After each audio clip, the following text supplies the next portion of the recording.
പിതാവിനും പുത്രനും പരിശുദ്ധാത്മാവിനും സ്തുതി, ആദിയിലെ പോലെ ഇപ്പോഴും എപ്പോഴും എന്നേക്കും ആമേൻ. മാരാനാത്ത യൂട്യൂബ് ചാനലിലൂടെ ദൈവവചനം ശ്രവിക്കുന്ന എല്ലാ പ്രിയപ്പെട്ടവർക്കും ക്രിസ്തുയേശുവിൻ്റെ നാമത്തിൽ സ്നേഹവന്ദനം മുന്നമേ അറിയിക്കട്ടെ. നമ്മൾ നോമ്പിലെ 5-ാമത്തെ ഞായറാഴ്ചത്തെ വേദവായനയിലൂടെ കടന്നുപോയിക്കൊണ്ടിരിക്കുകയാണ്. കൂനിയായ സ്ത്രീയെ സൗഖ്യമാക്കുന്ന ഒരു അത്ഭുതകരമായ ശുശ്രൂഷയാണ് നമ്മൾ ധ്യാനിക്കുന്നത്. അതിൻ്റെ സന്ധ്യയുടെ എവൻഗേലിയോനും പ്രഭാതത്തിൻ്റെ എവൻഗേലിയോനും നമ്മൾ വായിച്ചു കേട്ടു. ശമരിയാക്കാരൻ്റെ ഉപമ സന്ധ്യാവായനയിൽ, നയിലിലെ വിധവയുടെ മകനെ ഉയർപ്പിച്ചത് പ്രഭാതത്തിൻ്റെ വായനയിൽ. ആരാണെൻ്റെ അയൽക്കാരൻ എന്ന ചോദ്യത്തിന് വഴിയരികിൽ മുറിവേറ്റവനാണ് നിൻ്റെ അയൽക്കാരൻ. അതുകൊണ്ട് നീ വഴിയരികിൽ മുറിവേറ്റ് കിടക്കുന്നവനെ, വേദനിക്കുന്നവനെ, പ്രയാസപ്പെടുന്നവരെ, പ്രത്യേകിച്ച് ആത്മീയമായി അധപ്പതിച്ചു പോയവരെയെല്ലാം ചെന്ന് കണ്ട് ക്രിസ്തു യേശുവിലേക്ക് കൂട്ടിക്കൊണ്ടുവരികയും ക്രിസ്തു യേശുവിലൂടെ കൂട്ടിക്കൊണ്ടുവന്ന് സഭയിലാക്കുക എന്ന ഒരു ധ്യാനമാണ് നമ്മൾ അതിലൂടെ കേട്ടത്. വിധവയുടെ മകനെ ഉയർപ്പിച്ചതിലൂടെ നാം ധ്യാനിച്ചു. പാപത്തിൻ്റെ അടിമത്തത്തിലായി മരണം പ്രാപിച്ച നമ്മൾ, പാപമരണത്തിലായ നമ്മൾ, കർത്താവ് നമ്മളെ തൊട്ടുകൊണ്ട് എഴുന്നേൽപ്പിക്കുകയാണ്. യുവാവെ എഴുന്നേൽക്കുക എന്ന് ആ ശവമഞ്ചത്തിൽ തൊട്ട് പറഞ്ഞതുപോലെ പാപമരണത്തിലായിരിക്കും നമ്മളെ തൊട്ടുകൊണ്ട് കർത്താവ് പറയുകയാണ്, എഴുന്നേൽക്കുക, കർത്താവിന് വേണ്ടി, ആത്മാക്കൾക്ക് വേണ്ടി വ്യാപരിക്കുക എന്ന് കർത്താവ് നമ്മളോട് പറയുന്ന ഭാഗമാണ് നമ്മൾ ഇന്ന് ധ്യാനിച്ചത്. ഇന്ന് നമ്മൾ പഴയ നിയമത്തിൽ നിന്നും ലേഖനങ്ങളിൽ നിന്നും എവൻഗേലിയിൽ നിന്നൊക്കെ വായിക്കാൻ പ്രാർത്ഥിച്ച് ആഗ്രഹിച്ച് മുന്നോട്ട് വന്നിരിക്കുകയാണ്. നമുക്കൊരു വാക്ക് പ്രാർത്ഥിച്ച് ആരംഭിക്കാം. നിത്യനും വാഴ്ത്തപ്പെട്ടവനുമായി ഞങ്ങൾ സ്വർഗീയ പിതാവേ, ഈ നല്ല സമയത്തിനായി നന്ദിയോടെ ഞങ്ങൾ സ്തുതിക്കുന്നു, സ്തോത്രം ചെയ്യുന്നു, മഹത്വപ്പെടുത്തുന്നു. പരിശുദ്ധാത്മാവിനാൽ ഞങ്ങളെ നിറയ്ക്കണമേ, അഭിഷേകം ഞങ്ങൾ ചൊരിയണമേ എന്ന് പ്രാർത്ഥിക്കുന്നു. വചനം കേൾക്കുക മാത്രം ചെയ്യുന്ന ആത്മവഞ്ചരാകാതെ അത് അനുവർത്തിക്കുന്നവരായി, വചനമനുസരിച്ച് ജീവിക്കുന്നവരായി ഞങ്ങൾ രൂപാന്തരപ്പെടുത്തണമേ എന്ന് പ്രാർത്ഥിക്കുന്നു. പരിശുദ്ധാത്മാവിനെ ഞങ്ങളിലേക്ക് അവിടുന്ന് കൂദാശകളിലൂടെ നൽകി, വിശുദ്ധ മാമോദിസയിലൂടെ നൽകി. ആ പരിശുദ്ധാത്മാവിനെ നിർവീര്യമാക്കാതെ, അതിനെ കെടുത്തിക്കളയാതെ, അതിനെ ദുഃഖിപ്പിക്കാതെ, പരിശുദ്ധാത്മാവിൻ്റെ പ്രേരണയനുസരിച്ച് ദൈവമകനാണ്, ദൈവമകളാണെന്നുള്ള ബോധ്യത്തോടു കൂടി കർത്താവായ യേശു ക്രിസ്തുവിൽ വിശ്വസിച്ച് ഒരു നല്ല ജീവിതം നയിക്കുവാൻ, അനേകരുടെ ആത്മരക്ഷയ്ക്ക് ഉതകുന്ന രീതിയിൽ പ്രവർത്തിക്കുവാൻ ഞങ്ങളെല്ലാവരെയും സഹായിക്കണമേ. അതിനായി ഞങ്ങൾക്ക് വേണ്ടി പരിശുദ്ധ അമ്മയെ, ദൈവമാതാവെ പ്രാർത്ഥിക്കണമേ. സകല വിശുദ്ധന്മാരെ, ശുദ്ധിമതികളെ നിങ്ങളുടെ മാധ്യസ്ഥം ഞങ്ങൾക്ക് തുണയായിരിക്കണമേ. യേശുവിൻ്റെ പരിശുദ്ധ നാമത്തിൽ ചോദിക്കുന്നു. എൻ്റെ നാമത്തിൽ നിങ്ങൾ എന്ത് ചോദിച്ചാലും, എൻ്റെ വചനം നിങ്ങൾ നിലനിൽക്കുകയും എൻ്റെ വചനം നിങ്ങൾ അനുസരിക്കുകയും ചെയ്താൽ എന്ത് ചോദിച്ചു കൊള്ളുക നിങ്ങൾക്ക് തരുമെന്ന് നമ്മുടെ കർത്താവായ യേശു ക്രിസ്തു അരുളി ചെയ്ത തിരുകൽപ്പനയാൽ ഞങ്ങളെ പൂർണ്ണമായും സമർപ്പിച്ച് പ്രാർത്ഥിക്കുന്നു. യേശുവിൻ്റെ അതിപരിശുദ്ധ നാമത്തിൽ തന്നെ ആമേൻ. പഴയ നിയമ വായന പ്രിയമുള്ളവരെ, യിരെമ്യാപ്രവചനം 51-ാം അധ്യായത്തിൻ്റെ 1 മുതൽ 9 വരെ വാക്യങ്ങളാണ്. യഹോവ ഇപ്രകാരം അരുളിച്ചെയ്തു, ഞാൻ ബാബേലിൻ്റെ നേരെയും എൻ്റെ എതിരാളികളുടെ ഹൃദയത്തിൻ്റെ നേരെയും സംഹാരകൻ്റെ മനസ്സുണർത്തും. ദൈവത്തെ കൂടാതെ തന്നെ തന്നെ സ്വയം വലിപ്പത്തിലാക്കി, ദൈവമില്ല എന്ന് പറഞ്ഞുകൊണ്ട്, ദൈവത്തിൻ്റെ ആവശ്യമില്ല എന്ന് പറഞ്ഞുകൊണ്ടൊക്കെ ജീവിക്കുന്ന ആളുകൾക്കുള്ള ഒരു താക്കീത് ദൈവം ഇവിടെ നൽകുകയാണ്. എന്താണ്? അവരുടെയൊക്കെ നേരെ സംഹാരകനെ ദൈവം എഴുന്നേൽപ്പിക്കുമെന്ന് പറഞ്ഞത്. സംഹാരകനെ ഉണർത്തും, നശിപ്പിക്കുന്നവനെ കർത്താവ് ഉണർത്തും. രണ്ടാമത്തെ ചിന്ത അതുകൊണ്ട് നമ്മൾ മനസ്സിലാക്കണം, ദൈവത്തിനെതിരെ പ്രവർത്തിക്കുന്നവർക്ക് വലിയ ശിക്ഷ ഏൽക്കേണ്ടി വരുമെന്നുള്ളതാണ് ഒന്നാമത്തെ ചിന്ത അതിൽ നിന്നും. രണ്ടാമത്തത്, ഈ ദൈവം തിരഞ്ഞെടുത്തവർക്ക് അവർ പാപം ചെയ്യുന്നുണ്ടെങ്കിലും അവർക്ക് ശിക്ഷ ഇളവുണ്ട്. പക്ഷേ അവർ ഈ ലോക വ്യാപാരത്തിലായിരിക്കുന്നവരുടെ ഇടയിൽ നിന്ന് മാറി നിൽക്കണം, എങ്കിൽ മാത്രമേ അവർക്ക് മോചനമുള്ളൂ എന്ന് പറയുന്നു. സൈന്യങ്ങളുടെ യഹോവയായ അവയുടെ ദൈവം അവയെ വിധവകളാക്കി ഉപേക്ഷിച്ചിട്ടില്ല. ബാബേലിൻ്റെ മധ്യയിൽ നിന്ന് ഓടി ഓരോരുത്തൻ അവനവൻ്റെ ജീവനെ രക്ഷിച്ചു കൊള്ളുവേ. അതുകൊണ്ട് ഓരോരുത്തരും അവനവനെ തന്നെ തന്നെ സംരക്ഷിക്കണമെന്നാണ് രണ്ടാമത്തെ ചിന്ത. നശിച്ചു പോകുന്നവരുടെ കൂട്ടത്തിലല്ല, രക്ഷിക്കപ്പെട്ടവരുടെ കൂട്ടത്തിൽ ചേരുവാനാണ് കർത്താവ് നമ്മളോട് ഈ യിരെമ്യാ പ്രവചനം 51-ൻ്റെ 1 മുതൽ 9 വരെ വാക്യങ്ങളോട് നമ്മളോട് സംസാരിക്കുന്നത്. അതുപോലെ തന്നെയാണ് യെശയ്യാ പ്രവാചകന്റെ പുസ്തകം 49-ാം അധ്യായത്തിൻ്റെ 25 മുതൽ വരെ വാക്യങ്ങളിലും. അതൊരു ചോദ്യമാണ് കർത്താവ് ചോദിക്കുന്നത്. യഹോവ ഇപ്രകാരം അരുളി ചെയ്യുന്നു, ഞാൻ നിങ്ങളുടെ മാതാവിനെ ഉപേക്ഷിച്ച് കളഞ്ഞതിൻ്റെ ഉപേക്ഷണപത്രം എവിടെ? ദൈവം മനുഷ്യനെ അനാഥനാക്കി അല്ലെങ്കിൽ അമ്മയില്ലാത്തവനാക്കി എന്നൊക്കെ ചോദിക്കുന്ന ചോദ്യങ്ങളാണ് ഇവിടെ കർത്താവ് പ്രവാചകനിലൂടെ സംസാരിക്കുന്നത്. എവിടെയാണ് ഞാൻ നിങ്ങളുടെ അമ്മയെ ഉപേക്ഷിച്ച് കളഞ്ഞതിൻ്റെ ഉപേക്ഷണപത്രം എവിടെയാണെന്ന് ചോദിക്കുകയാണ്. അല്ല, എൻ്റെ കടക്കാരിൽ ആർക്കാണ് ഞാൻ നിങ്ങളെ വിറ്റ് കളഞ്ഞത്?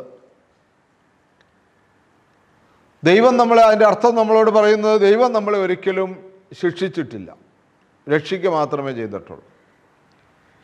പിന്നെ നമുക്ക് ശിക്ഷയെന്ന് തോന്നുന്നതെല്ലാം വചനം പറയുന്നു, നിങ്ങളുടെ അകൃത്യങ്ങളാൽ നിങ്ങളെ തന്നെ വിറ്റ് കളഞ്ഞു, പാപത്തിനടിമകളാക്കുക. നമ്മുടെ പാപം മൂലം നമ്മൾ സാത്താന് അടിമകളായി തീർന്നുവെന്ന് നമ്മളെ ഓർപ്പിക്കുകയാണ്. അടുത്ത വാക്യമാണ് നമ്മൾ ചിന്തിക്കേണ്ടത്. ഞാൻ വിളിച്ചപ്പോൾ ആരും ഉത്തരം പറയാതിരിക്കാനും കാര്യമെന്ത്? ഞാൻ വന്നപ്പോൾ ആരുമില്ലാതിരിപ്പാനും, ഞാൻ വിളിച്ചപ്പോൾ ആരും ഉത്തരം പറയാതിരിക്കാനും കാര്യമെന്ത്? വീണ്ടെടുക്കുവാൻ സാധിക്കാത്തവണ്ണം എൻ്റെ കൈ വാസ്തവത്തിൽ കുറുകിയിരിക്കുന്നുവോ? അല്ല, സ്വാതന്ത്ര്യം നൽകാൻ എനിക്ക് ബലമില്ലയോ? ഞാൻ വന്നപ്പോഴും ഞാൻ വിളിച്ചപ്പോഴും ആരും പ്രത്യുത്തരിക്കാഞ്ഞത് എന്താ? സത്യത്തിൽ യേശു ലോകത്തേക്ക് വന്നു, നമ്മളെ രക്ഷിക്കുവാൻ വന്നു. നമുക്ക് അതിന് മറുപടി കൊടുക്കുവാൻ. കായൻ മറുപടിയെങ്കിലും പറഞ്ഞു, ആദാം മറുപടിയെങ്കിലും പറഞ്ഞു. കായനും പറഞ്ഞു മറുപടി. കായനോട് ദൈവം ചോദിച്ചു, നിൻ്റെ സഹോദരൻ എവിടെയാണ്? അവൻ മറുപടി പറഞ്ഞു, എനിക്കറിയില്ല, ഞാൻ എൻ്റെ സഹോദരൻ്റെ കാവൽക്കാരനാണ്. ആദമിനോട് ദൈവം ചോദിച്ചു, ആദം നീ എവിടെയാണ്? അവൻ പറഞ്ഞു, ഞാൻ നഗ്നനാണ്, ഞാൻ മരത്തിൻ്റെ ഇടയിൽ ഒളിച്ചിരിക്കുകയാണ്. ഇവിടെ കർത്താവ് ചോദിക്കുകയാണ്, ഞാൻ വന്നപ്പോൾ ആരുമില്ലാതിരിപ്പാനും ഞാൻ വിളിച്ചപ്പോൾ ആരും ഉത്തരം പറയാതിരിക്കാനും കാര്യമെന്ത്? കാര്യമെന്താണ്? പാപമാണ്. പാപത്തിലാണ്ട് പോയി. ആദാം പറഞ്ഞു, ഞാൻ പാപം ചെയ്തു, അതുകൊണ്ട് ഞാൻ ഒളിച്ചിരിക്കുകയാണ്. കായൻ പറഞ്ഞു, എനിക്ക് നേരമില്ല, ഞാൻ എൻ്റെ സഹോദരൻ്റെ കാവൽക്കാരനൊന്നുമല്ല. ഈർഷ്യയാണ് അവൻ കൊന്ന് കുഴിച്ചു മൂടിയിട്ടാണ് സംസാരിക്കുന്നത്. അതുകൊണ്ട് പ്രിയമുള്ളവരെ, ഈ വായനയിലൂടെ കർത്താവ് നമ്മളോട് പറയുന്നു, യേശുവിനെ സ്വീകരിക്കുക. ദൈവത്തോട് ചേർന്ന് ജീവിക്കുവാൻ യേശു വന്ന് വിളിക്കുമ്പോൾ ആ കൂടെ ഇറങ്ങിച്ചെല്ലുക.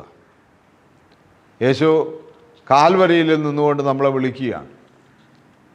കാൽവരിയിൽ ഞങ്ങളൊരു ധ്യാനത്തിൽ പങ്കെടുത്തപ്പോൾ ഒരു പാട്ട് ഇങ്ങനെ കേട്ടു. 2-3 വരികളൊക്കെ ഞാൻ എൻ്റെ മനസ്സിലത് സൂക്ഷിച്ചു വെച്ചു. യേശു വിളിക്കുന്നു, യേശു വിളിക്കുന്നു, സ്നേഹമോടെ തൻ കരങ്ങൾ നീട്ടി യേശു വിളിക്കുന്നു. സ്നേഹമോടെ തൻ്റെ കരങ്ങൾ നീട്ടി യേശു വിളിക്കുകയാണ്. പരാതിപ്പെട്ട് നിൽക്കേണ്ട ആവശ്യമില്ല, പരാതി പറയേണ്ട ആവശ്യമില്ല. യേശുവിൻ്റെ അടുക്കൽ വന്ന് ഒത്തിരി ആളുകൾ സൗഖ്യം പ്രാപിച്ചു. അതുകൊണ്ട് ഈ നോമ്പിൽ യെശയ്യാ പ്രവാചകന്റെ പുസ്തകത്തിലൂടെ നമ്മളോട് പറയുകയാണ്, അവിടുന്ന് തളർന്നിരിക്കുന്നവനെ വാക്കുകൊണ്ട് താങ്ങുവാൻ അറിയേണ്ടതിന് യഹോവയായ കർത്താവ് എനിക്ക് ശിഷ്യന്മാരുടെ നാവ് തന്നിരിക്കുന്നു. അവൻ രാവിലെ തോറും ഉണർത്തുന്നു, ശിഷ്യന്മാരെ പോലെ കേൾക്കേണ്ടതിന് അവൻ എൻ്റെ ചെവി ഉണർത്തുന്നു. യഹോവയായ കർത്താവ് എൻ്റെ ചെവി തുറന്നു, ഞാനോ മറുത്തു നിന്നില്ല, പിന്തിരിഞ്ഞതുമില്ല. അതുകൊണ്ട് ഈ വചനം നമ്മളെ, പ്രിയമുള്ളവരെ, യഹോവയുടെ വചനം കേട്ട് യേശുക്രിസ്തുവിൻ്റെ വിളി കേട്ട് ക്രിസ്തുവിനോട് കൂടെ ചേർന്ന് നിന്ന് നമ്മുടെ ഭാരങ്ങളും പ്രയാസങ്ങളൊക്കെ അവിടെ ഇറക്കി വെച്ച് പരിതപിച്ച് നിൽക്കാതെ, വിഷമിച്ച് നിൽക്കാതെ, ദേഷ്യപ്പെട്ട് നിൽക്കാതെ ക്രിസ്തുവിൻ്റെ അടുത്തേക്ക് വരുവാനായിട്ട് ഒരു വചനം നമ്മളെ ആഹ്വാനം ചെയ്യുകയാണ്.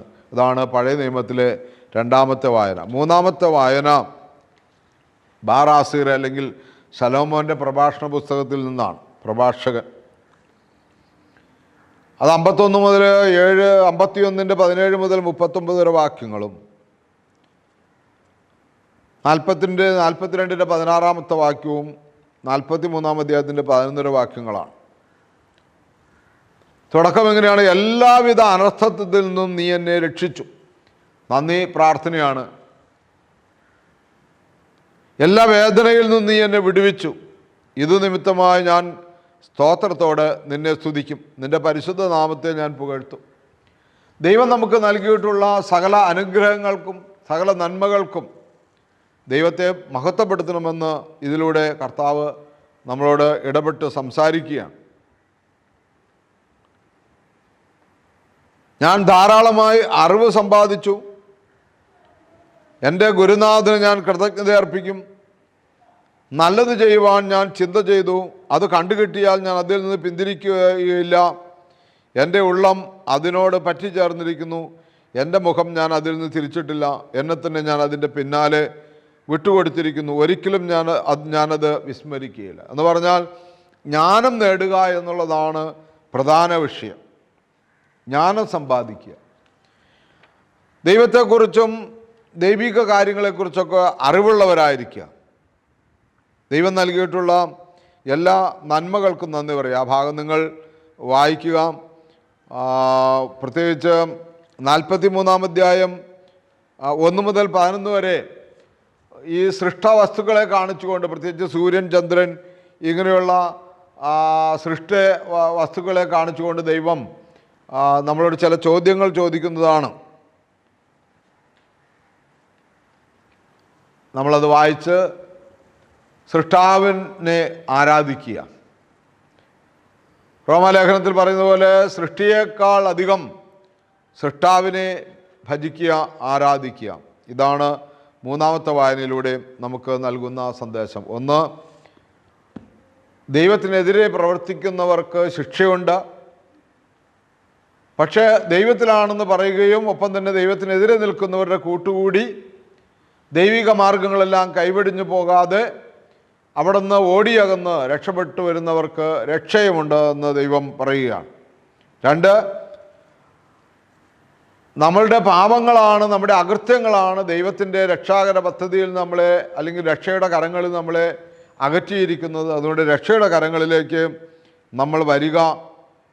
അപ്പോൾ നമ്മൾ കർത്താവിനെ കുറിച്ച് കൂടുതൽ അറിയുകയും കർത്താവിനെ കുറിച്ച് കൂടുതൽ മനസ്സിലാക്കുകയും ചെയ്യുമെന്ന് ഈ വചനം നമ്മളെ ഓർപ്പിക്കുകയാണ്.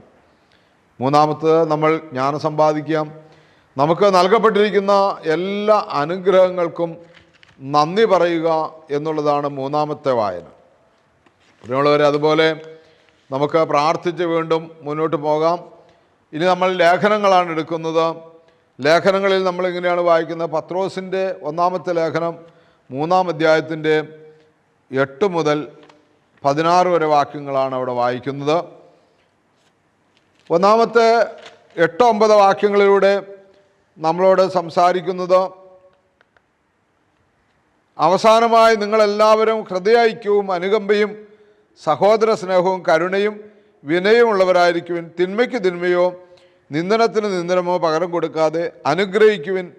അനുഗ്രഹം അവകാശമാക്കുന്നതിന് വേണ്ടി വിളിക്കപ്പെട്ടിരിക്കുന്നവരാണല്ലോ നിങ്ങൾ. ക്രൈസ്തവ സ്വഭാവ മഹിമ അല്ലെങ്കിൽ മഹത്വം ഉണ്ടാക്കിയെടുക്കുക എന്നുള്ളതാണ് 1-ാമത്തെ ചിന്ത. നല്ല ക്രിസ്തുവിൻ്റെ സ്വഭാവമുള്ളവരായി മാറുക. അങ്ങനെ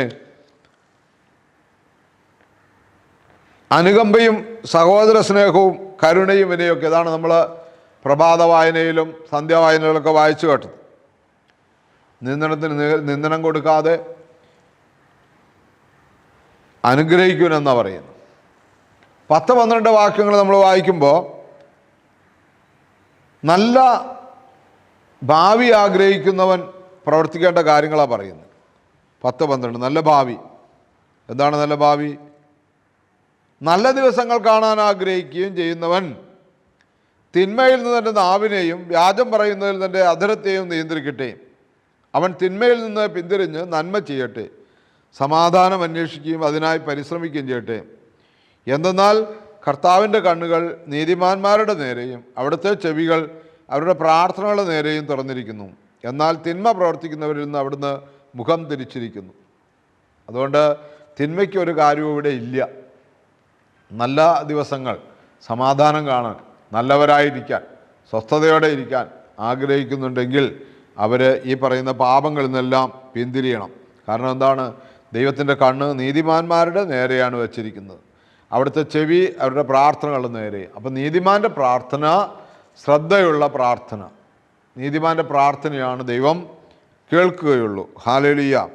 അതുകൊണ്ട് പ്രിയമുള്ളവരെ, വീണ്ടും 13 മുതൽ 17 വരെ നമ്മൾ വായിക്കുമ്പോൾ നല്ല ഒരു ജീവിതത്തിന് നിർദ്ദേശങ്ങൾ നൽകുകയാണ്. നല്ല ജീവിതം, നീതിക്ക് വേണ്ടി കഷ്ടതകൾ സഹിക്കേണ്ടി വന്നാൽ ഭാഗ്യവാന്മാരെന്ന് പറയുന്നു. അവരുടെ ഭീഷണിയെ ഭയപ്പെടേണ്ട എന്ന് പറഞ്ഞാൽ നീതിയാണ് നമ്മൾ ചെയ്യുന്നതെങ്കിൽ ഒരു ശത്രുവിനെയും പേടിക്കണ്ട എന്ന് പറയുകയാണ്. അസ്വസ്ഥരാകുകയും വേണ്ട. കർത്താവിനെ ക്രിസ്തുവായി നിങ്ങളുടെ ഹൃദയത്തിൽ പൂജിക്കുവാൻ, രക്ഷകനായി സ്വീകരിക്കുവാൻ. കർത്താവ് തന്നെ പറഞ്ഞിട്ടുണ്ടല്ലോ, ലോകത്ത് നിങ്ങൾക്ക് കഷ്ടങ്ങളുണ്ട്, ലോകത്ത് നിങ്ങൾക്ക് ശത്രുക്കളുണ്ട്, എങ്കിലും നിങ്ങൾ ധൈര്യമായിരിക്കുക, ഞാൻ ലോകത്തെ ജയിച്ചിരിക്കുന്നു എന്ന് കർത്താവ് പറയുന്നു. അതുപോലെ തന്നെ നന്മ ചെയ്യുന്നതിന് ഉത്സാഹം കാണിക്കണമെന്ന് പറയുന്നു. നന്മ ചെയ്യുന്നതിന് ഉത്സാഹം കാണിക്കണം. കഷ്ടതകളുടെ നമ്മുടെ പരിശോധനയ്ക്കും തുടർന്നുള്ള അനുഗ്രഹത്തിനുമാണെന്നും ഓർക്കുക. കഷ്ടപ്പാടുകളും ദുരിതങ്ങളൊക്കെ വരുമ്പോൾ പെട്ടെന്ന് പേടിച്ചാറുണ്ട്, വല്ലാത്തൊരു പ്രശ്നത്തിലൊന്നും ആവണ്ട. അതൊക്കെ നമ്മുടെ നന്മയ്ക്ക് വേണ്ടിയാണ്. അപ്പോൾ നമ്മൾ നന്മ പ്രവർത്തിക്കുമ്പോൾ നമുക്ക് കഷ്ടതകളുണ്ട്. പാപിയേക്കാൾ കൂടുതൽ കഷ്ടപ്പാടുകൾ പുണ്യവാനാണ് എന്ന് ബൈബിൾ പറയുന്നു. നീതിമാൻ്റെ ക്ലേശങ്ങൾ അസംഖ്യമാണ്, എങ്കിലും കർത്താവ് അവയിൽ നിന്നെല്ലാം വിടുവിക്കുമെന്ന് പറയുന്നു. അതുപോലെ തന്നെ രണ്ടാമത്തെ ലേഖനം നമ്മൾ വായിക്കുമ്പോൾ റോമാലേഖനമാണ്. 12-ാം അധ്യായത്തിൻ്റെ 1 മുതൽ 15 വരെയുള്ള വാക്യങ്ങളാണ്. റോമാലേഖനം 12-ന്റെ 1 മുതൽ 15 വരെയുള്ള വാക്യങ്ങൾ. ഇപ്രകാരമാണ് അവിടെ എഴുതിയിരിക്കുന്നത്: ക്രിസ്തുവിൽ നവജീവിതം. ആകയാൽ സഹോദരർ, ദൈവത്തിൻ്റെ കാരുണ്യം അനുസ്മരിച്ചുകൊണ്ട് ഞാൻ നിങ്ങളോട് അപേക്ഷിക്കുന്നു, നിങ്ങളുടെ ശരീരങ്ങളെ വിശുദ്ധവും ദൈവത്തിന് പ്രീതികരവുമായ സജീവ ബലിയായി സമർപ്പിക്കുവിൻ. ഇതായിരിക്കണം നിങ്ങളുടെ യഥാർത്ഥമായ ആരാധന. നിങ്ങൾ ഈ ലോകത്തിന് അനുരൂപരാകരുത്, പ്രത്യുത നിങ്ങളുടെ മനസ്സിൻ്റെ നവീകരണം വഴി രൂപാന്തരപ്പെടുവിൻ. ദൈവഹിതം എന്തെന്നും നല്ലതും പ്രീതിജനകവുമായി പരിപൂർണതവുമായത് എന്തെന്നും വിവേചിച്ചറിയാൻ അപ്പോൾ നിങ്ങൾക്ക് സാധിക്കും. ഈ ലോകത്തിന് അനുരൂപപ്പെട്ട് കഴിഞ്ഞാൽ നല്ലതെന്താണെന്ന് തിരിച്ചറിയാൻ പറ്റില്ല. കാരണം ലോകത്തുള്ളതെല്ലാം നല്ലതാണ്. ലോകത്തിൻ്റെ എല്ലാ വസ്തുക്കളിലും പരസ്യം അങ്ങനെയല്ലേ, ഒന്നും മോശമായിട്ടില്ല, എല്ലാം നല്ലതാണ്. പല പരസ്യങ്ങളും നമ്മളെ കെണി ചാടിക്കാറില്ലേ? പരസ്യം പറയുന്നത് സമൂഹത്തിലെ വലിയ വലിയ ആളുകളാണ്. അവരെ വിശ്വസിക്കും, നമ്മൾ പരസ്യപ്രകാരം സാധനങ്ങൾ വാങ്ങും, ചതിവിൽപ്പെടും. അതുകൊണ്ട് നമ്മൾ എന്തായിരിക്കണം ചെയ്യേണ്ടത്? ദൈവഹിതം എന്നതെന്നറിഞ്ഞ് ഈ ലോകത്തിന് അനുരൂപപ്പെടാതെ ദൈവഹിതം എന്നതെന്നറിഞ്ഞ് നമ്മുടെ ശരീരങ്ങളെ വിശുദ്ധവും ദൈവത്തിന് പ്രീതികരവുമായ സജീവ ബലിയായി സമർപ്പിക്കും. എന്നും ദൈവത്തിന് വേണ്ടി നല്ല കാര്യങ്ങൾ ചെയ്തുകൊണ്ടിരിക്കുന്ന, അതാണ് ബലിയെന്ന് ഉദ്ദേശിക്കുന്നത്. അല്ലാതെ നമ്മൾ യാഗം കഴിക്കുക എന്നുള്ളതല്ല. നാം ബലിയായിത്തീരുക എന്ന് പറഞ്ഞാൽ നാം നമ്മളെ തന്നെ ത്യാഗമുള്ള പ്രവർത്തികൾ ചെയ്ത് മറ്റുള്ളവരുടെ നന്മയ്ക്ക് വേണ്ടി പ്രവർത്തിക്കുക. അങ്ങനെ നമ്മൾ സത്യത്തിൽ ഇല്ലാതെയായിത്തീരും. നമ്മുടെ പിതാക്കന്മാരൊക്കെ നമ്മളോട് പറഞ്ഞിട്ടുള്ളതും അവരുടെ ജീവിതം അങ്ങനെയാണ്. മറ്റുള്ളവർക്ക് വേണ്ടി ത്യാഗം സഹിച്ച് ശരീരം ക്ഷയിച്ച് ആത്മാവിൽ നമ്മൾ ബലപ്പെട്ട് ആത്മബലമുള്ളവരായി തീർന്ന് നിത്യജീവൻ്റെ അവകാശികളായി തീർന്ന അനുഭവമാണ്. അതുകൊണ്ട് പ്രിയമുള്ളവരെ, അവിടെ നമ്മളോട് വ്യക്തമായി പറയുന്നു,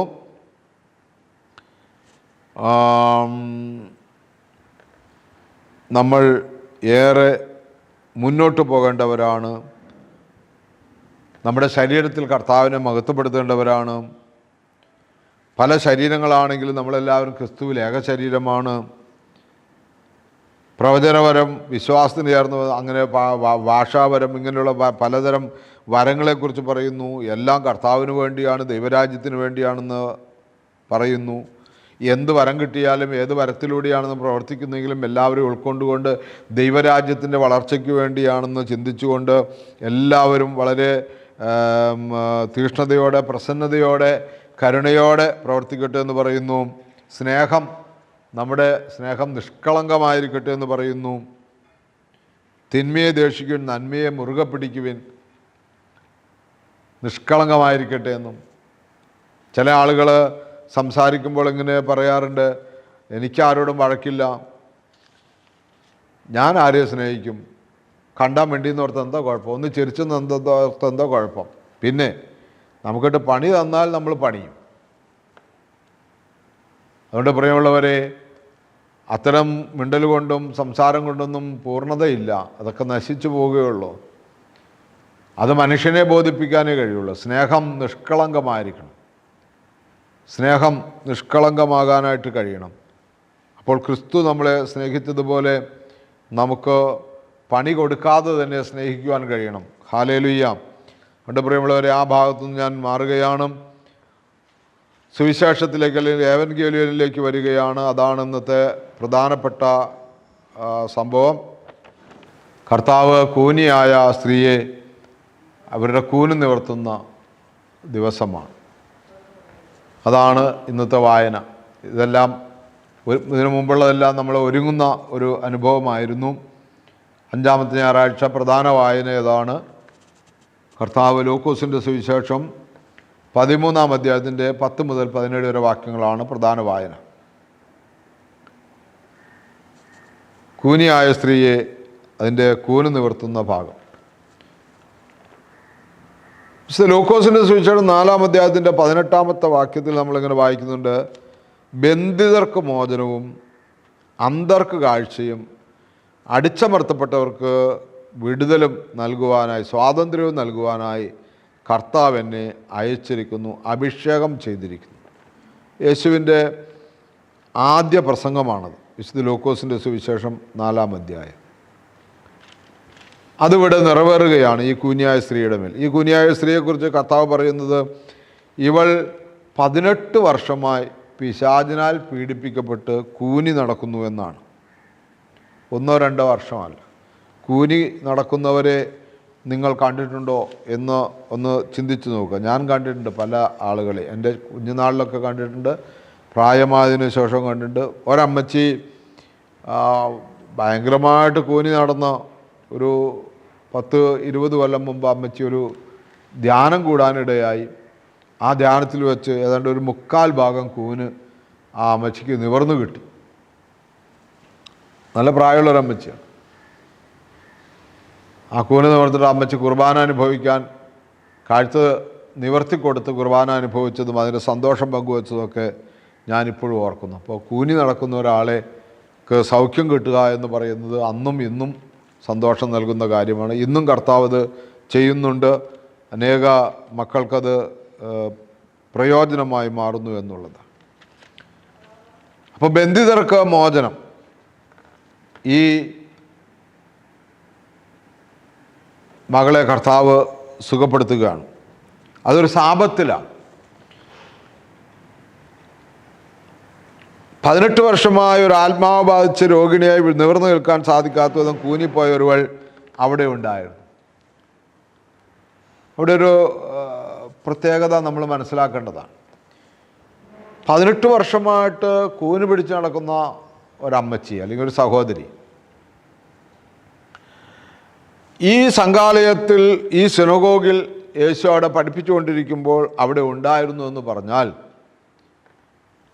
എല്ലാ സാബത്തിലും അവൾ ദൈവത്തെ ആരാധിക്കുവാനും ദൈവസ്വരം കേൾക്കുവാനുമായിട്ട് വരുന്നു എന്നുള്ളതാണ്. നമ്മളെയൊക്കെ എടുത്തു കഴിഞ്ഞാൽ, നമ്മുടെ ചുറ്റുപാടൊക്കെ ഒന്ന് പരിശോധിച്ച് കഴിഞ്ഞാൽ ഒരു ചെറിയ ജലദോഷം വന്നാൽ മതി, നമ്മൾ പള്ളി പോകില്ല. പിന്നെ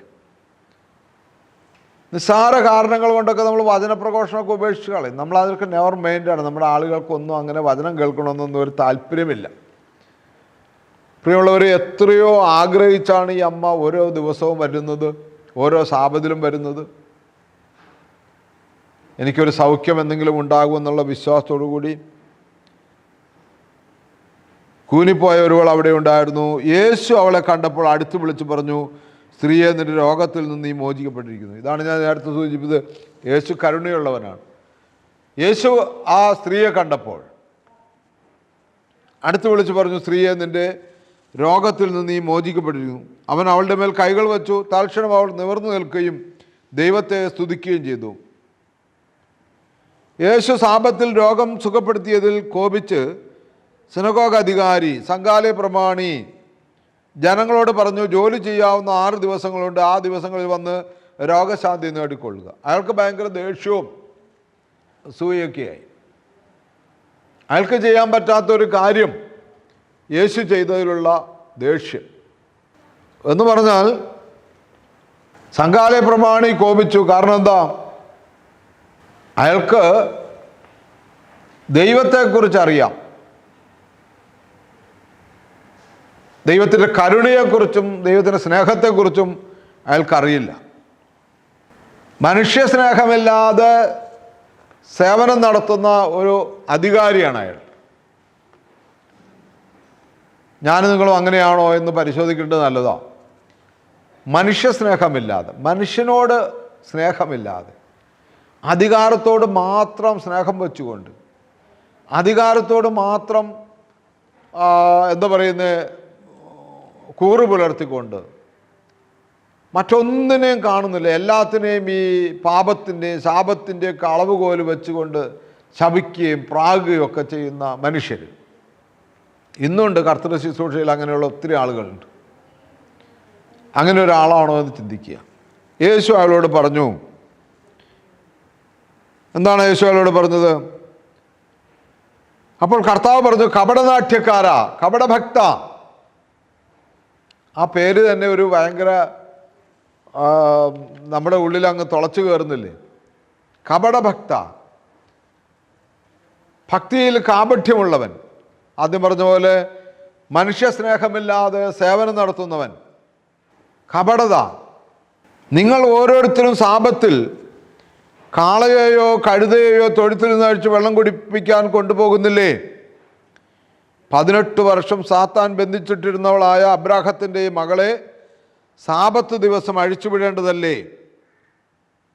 ഇത് കേട്ട് അവൻ്റെ പ്രതിയോഗികളെല്ലാം ലജ്ജിതരായി. എന്നാൽ ജനക്കൂട്ടം മുഴുവൻ അവൻ ചെയ്തിരുന്ന മഹനീയ കൃത്യങ്ങളെക്കുറിച്ച് അത്ഭുതപ്പെട്ടു, സന്തോഷിച്ചു. ദൈവത്തിൻ്റെ പുത്രനായ യേശുക്രിസ്തുവിൻ്റെ ദൗത്യമാണ് ആത്മാവും ശരീരവുമുള്ള മനുഷ്യൻ്റെ 2 ഭാഗത്തുമുള്ള പുനരുജ്ജീവനം. ആത്മരക്ഷ മാത്രമല്ല, ശരീരത്തിലെ രോഗങ്ങളും യേശു നിർമ്മാർജ്ജനം ചെയ്യുന്നു.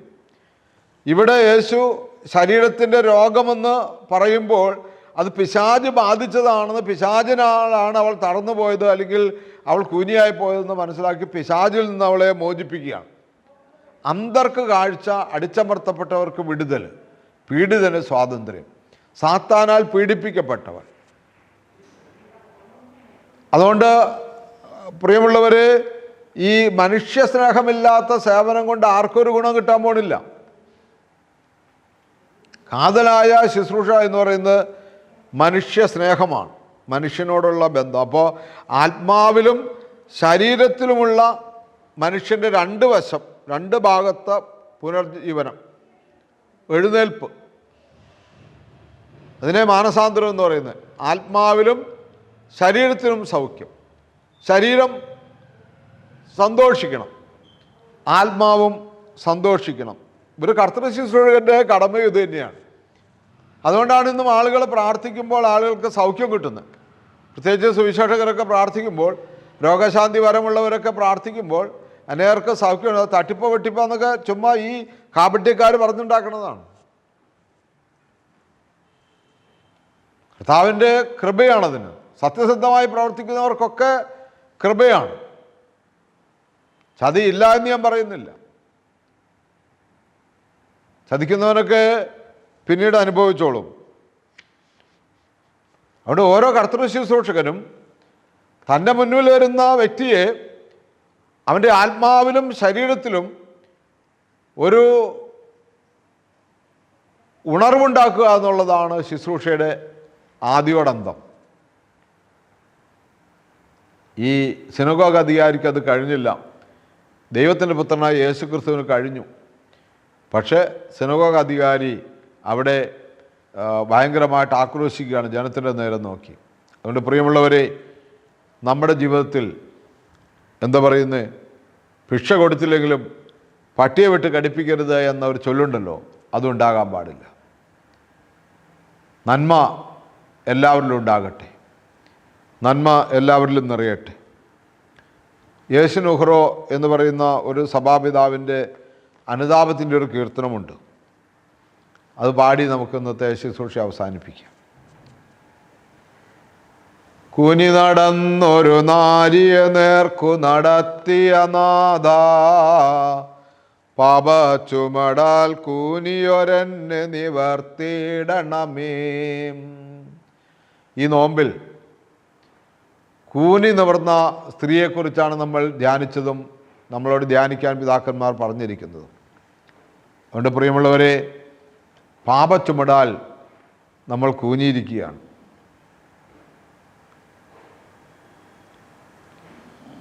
നമ്മൾ കൂനിയിരിക്കുകയാണ്. ജീവിത ഭാരം കയറി നമ്മൾ കൂനിയിരിക്കുകയാണ്. ഞാൻ സ്കൂളിൽ പഠിക്കുന്ന കാലത്തൊരു പദ്യം എന്നെ വല്ലാതെ വേദനിപ്പിച്ച ഒരു പദ്യമുണ്ട്. ഒരു കാളവണ്ടിക്കാരൻ്റെ കഥയാണത്.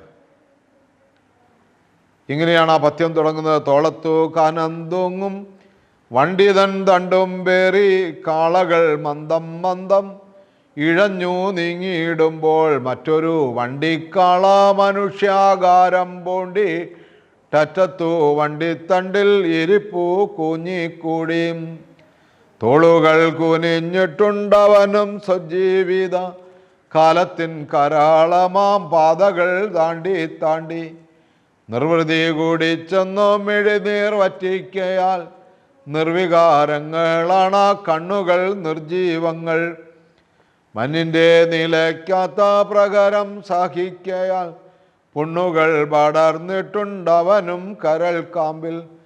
ഒട്ടേറെ കാലം മുതൽ ആ ചെറു പഞ്ഞക്കൂടിൽ തൊട്ടിലിൽ ഊഞ്ഞാലാടും കൈക്കുഞ്ഞായി പിറന്ന കാലം മുതൽ. വലിയ ഭാരം വഹിച്ചു പോകുന്ന കാളകളുടെ തോള് കുനിഞ്ഞിരിക്കുന്നത് പോലെ ജീവിതഭാരം പേറി പോകുന്ന കാളവണ്ടിക്കാരൻ, മനുഷ്യാകാരമുള്ളവൻ, തോളുകൾ അവൻ്റെയും കുനിഞ്ഞിട്ടുണ്ട്. മറ്റൊരു വണ്ടിക്കാള മനുഷ്യാകാരം പൂണ്ടിട്ട് അറ്റത്ത് വണ്ടിത്തണ്ടിൽ ഇരിപ്പ് കൂഞ്ഞിക്കൂടി.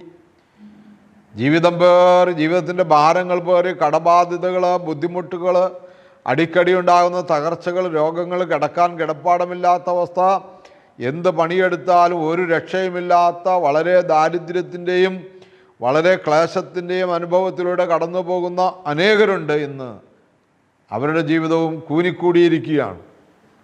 പാപത്തിൻ്റെ കൂന് മാത്രമല്ല, ജീവിതഭാരത്തിൻ്റെ കൂനും കയറിയിട്ടുണ്ട്.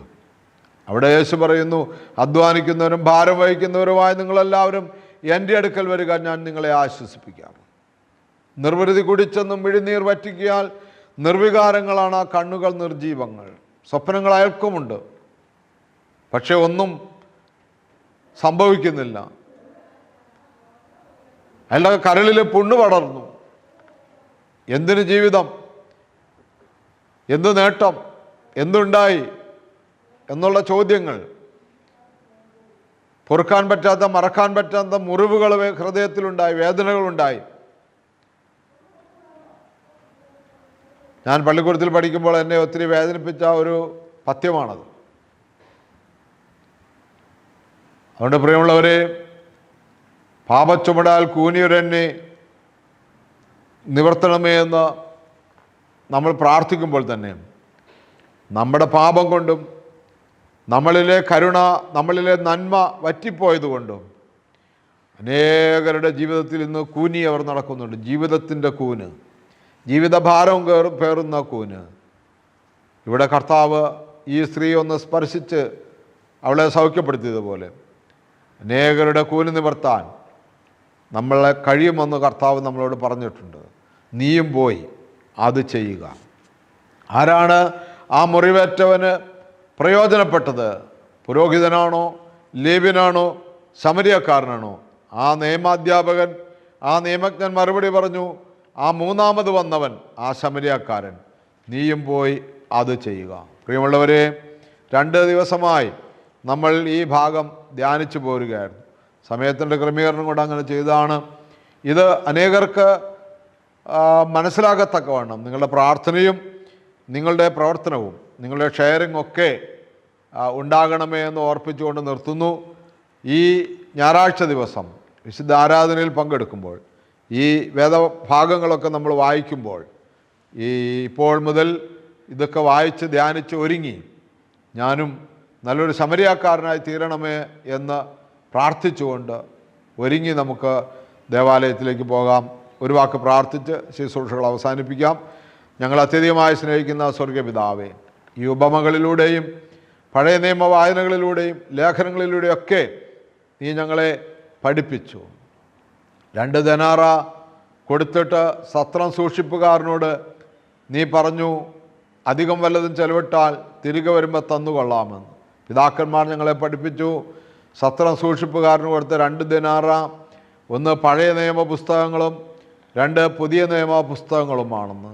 അതുകൊണ്ട് പ്രിയ കർത്താവേ, ഞങ്ങളുടെ രക്ഷകനെന്ന ആദരമായ യേശുവേ, ഇന്ന് പരിശുദ്ധ സഭയിൽ ഞങ്ങൾക്ക് ഒത്തിരി അനുഗ്രഹങ്ങളാണ് അവിടുന്ന് നൽകിയിരിക്കുന്നത്. ഈ 2 ദനാറ ഇന്നും ഞങ്ങളെ ഏൽപ്പിച്ച് ഇന്നും ഞങ്ങളത് ക്രയവിക്രയം ചെയ്തുകൊണ്ടിരിക്കുന്നു.